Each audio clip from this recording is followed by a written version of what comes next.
ప్రస్తుత కార్పొరేట్ ప్రపంచంలో టెక్నాలజీకి మానవ మేధస్సుకు మధ్య ఒక నిశ్శబ్ద యుద్ధం మొదలైంది. ముఖ్యంగా జెన్జెడ్ ఉద్యోగులు తమ ఉపాధిని కాపాడుకోవడానికి ఆర్టిఫిషియల్ ఇంటెలిజెన్స్ వాడకాన్ని తెలివిగా అడ్డుకుంటున్నారు.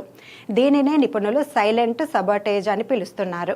భవిష్యత్తులో తమ స్థానాలను ఏఐ భర్తీ చేస్తుందనే భయంతో కొందరు ఉద్యోగులు ఏఐ టూల్స్కు తప్పుడు డేటాను ఫీడ్ చేస్తూ ఆల్గోరిథమ్స్ తప్పుగా పనిచేసేలా చేస్తున్నారు. జూనియర్ సాఫ్ట్వేర్ ఇంజనీర్లు, కంటెంట్ రైటర్ల అవసరం తగ్గిపోతుందన్న ఆందోళనే ఈ మనుగడ పోరాటానికి ప్రధాన కారణం.